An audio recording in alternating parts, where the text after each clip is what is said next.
Il-Kunsill ta' Superviżjoni tal-Awtorità Maltija għas-Servizzi Finanzjarji issospendiet b'mod immedjat lil Ali Sadr Hashemi-Nejad mill-pożizzjoni ta' direttur tal-Bank Pilatus u minn kull irwol eżekuttiv li kellu fil-bank.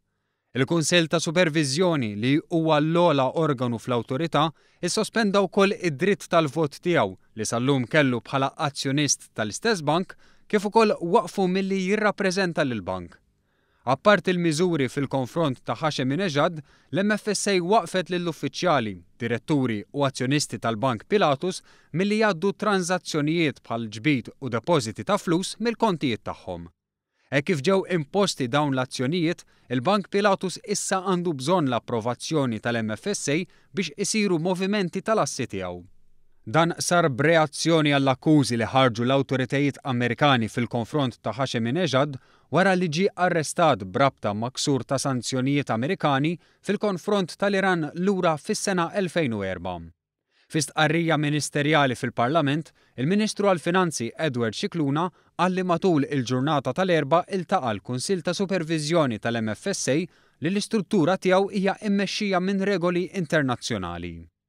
Il-Ministru Scicluna appella għal kawtela fil-konfront tal-istituzzjonijiet finanzjarji fejn irrefera għal rapport maħruġ mill-Qorti Amerikana.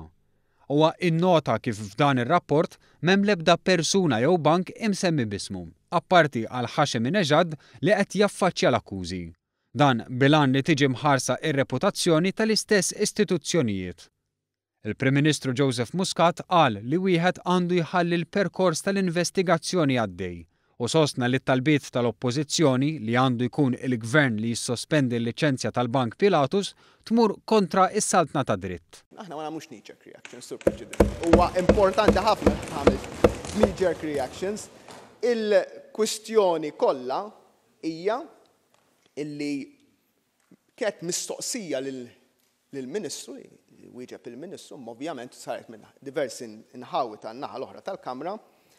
Għaliex ma tissospendux hekk, għaliex ma tagħmlux hekk, għaliex il-famuża frażi li nisimgħuha dil-Kamra għal tant issa xhur, ir-rule of law jipprevedi li l-Gvern f'pajjiż tal-Unjoni Ewropea ma jistax joħodhom dawk id-deċiżjonijiet.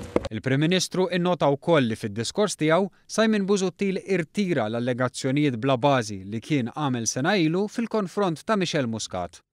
Intant is-seduta kienet ikkaratterizzata minn mument imqanqal meta id-deputat kap nazzjonalista David Agius allega li l-istqarrija kienet għand il-Ministru Scicluna qabel daħal il-Parlament, tant li talab ruling mingħand Madam Speaker.